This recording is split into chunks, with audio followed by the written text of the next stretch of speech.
From the fight capital of the world inside the beautiful Mandalay Bay Race and Sportsbook, we are MMA Junkie Radio Live. We could take a couple of these quick calls that are sneaking in, but we got a couple fighters we're going to catch up with. One of them is Anthony Leone. I got to ask him if it's Leone or Leone. He defeated Zach Makovsky at Bellator, at last week's Bellator card. You know, if you ask him, I don't think he'll tell you it was an upset, but Zach being a former champion, who knows? I think you could call it that. Regardless, he won, and props to him. I mean, Makovsky's tough, and Makovsky was hungry, but yet he stopped him at Bellator 83. So we'll catch up with him. I'll have Goes call him. But in the meantime, let's take these quick calls, and let's chat some MMA. Junkie Hotline. Hey. Hey, who's this? Anna from Las Vegas. Hi, Anna.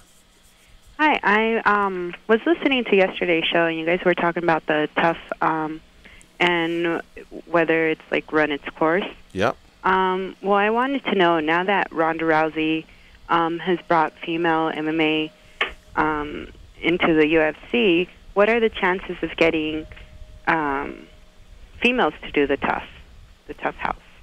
I think it's one of the best things they can do, because right now they need to introduce a lot of female fighters to the public, and what better way to do that than, you know, over the course of so many weeks, you know, just pounding it over and over. And the only problem is, you know, a lot of those fights will take place within that house, but I think it's the best way to kind of just shock the system and bring in a whole new crop of people. Well, Goes, remember back in 2007, Fight Girls? I thought it was a great show. I thought it was cool too, and the women can bring the drama on the show.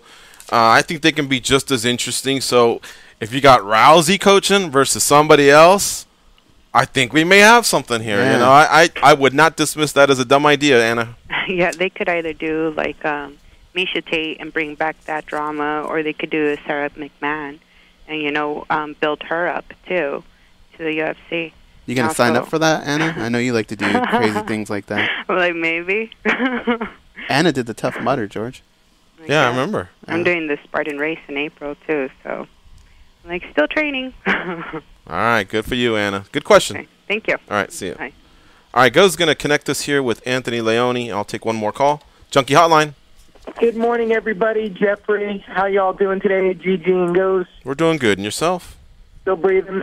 Thank you for asking. So, all right, Joey Odessa, I think it's time you got to give it up to Alexander Gustafsson now, because you bet against him in the fight against Shogun, and I don't really know why, because, I mean, Gustafsson's a stud. And I think you have to acknowledge when you're on a big winning streak, it's not just about, you know, quality of opposition and what he was going on about last week, but he was beating some tough dudes, and Shogun was struggling with Brandon Vera, of all people, you know? And that's kind of why I was picking Gustafsson.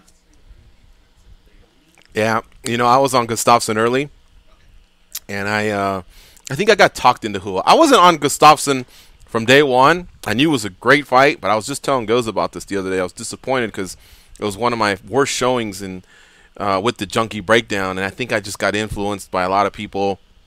Yeah, I think I went 1-3 actually, and frankly, you know, if I were to look everyone in the eye, I'd say the best I could have done was 3-1, 2-2, but one of those that I switched was on Hua, and sure enough, when I see Hua tiring before he should, I just think to myself, oh man, you know, why did I go against the young guy that's hungry versus the old veteran who's been through a lot of wars that just doesn't seem to have that fire in his belly? I don't know, man. So you know, sometimes it takes a few fights for it to sink in.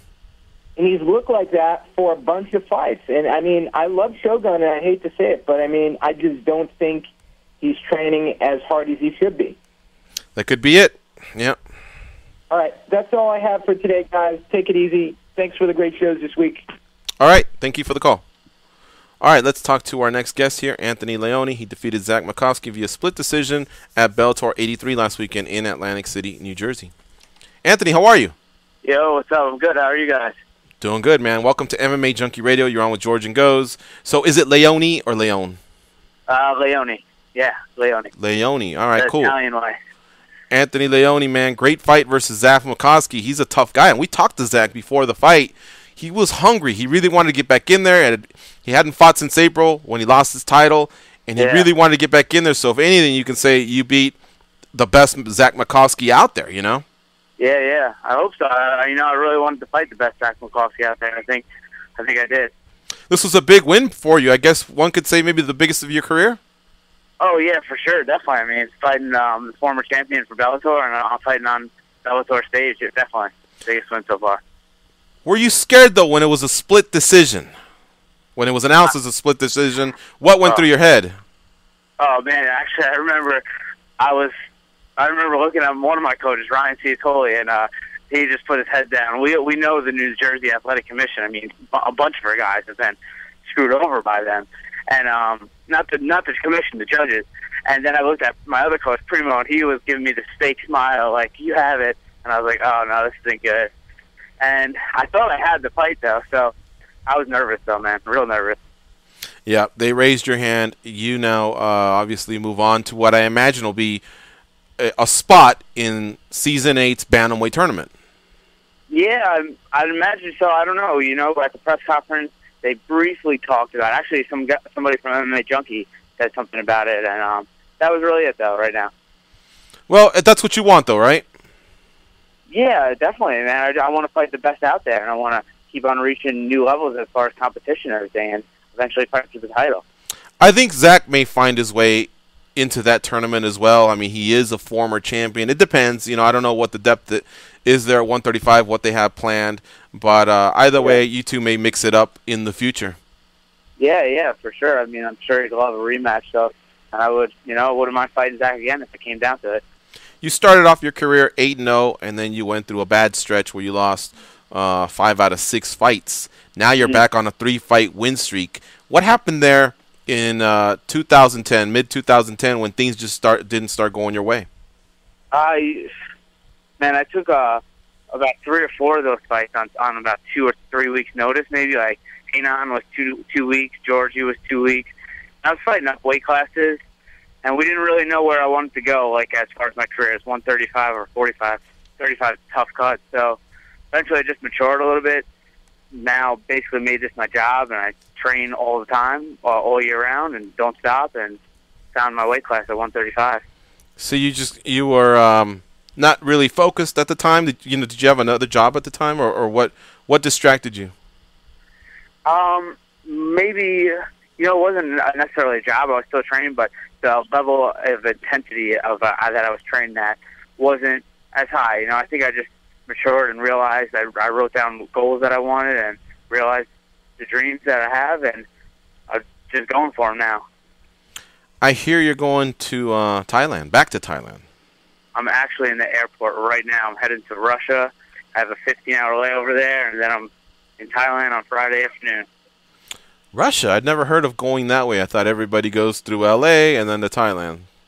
Oh, yeah. I think it was I got the cheapest flight, man, and this flight's like a 40-hour flight. It's going to be brutal.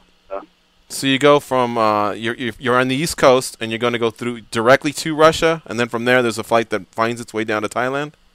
Yeah, with a 15-hour layover in Russia, and then oh, man. It's going to be brutal, man.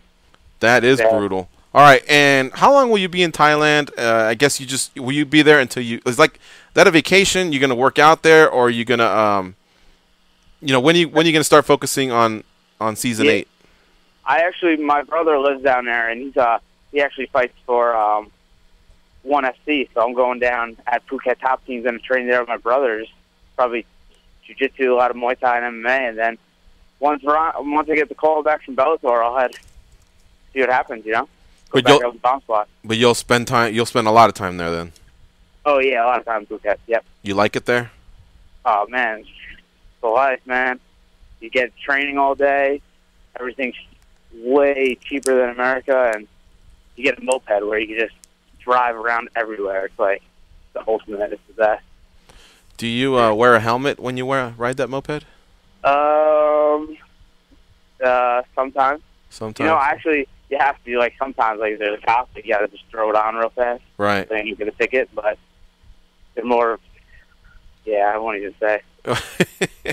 What else is there to do for fun out there? Oh man, me and my brother grew up surfing, so we surf a lot. There's actually in Phuket, we're literally 5 minutes away from the beach, man, and there's surfing all the time. So Me and my brother surf. That's pretty much it. Surf and train. That's awesome. Are you pretty good, or are you just kind of on one of them long boards trying to last as long as you can I got before? A little short board, little 5'9" fish, little 3 fins, and I also got like a 6-foot board there. So now, isn't Thailand one of those countries though where you have to be careful of snakes and the blue ring octopus, the things that if they get a hold of you, it can be lethal?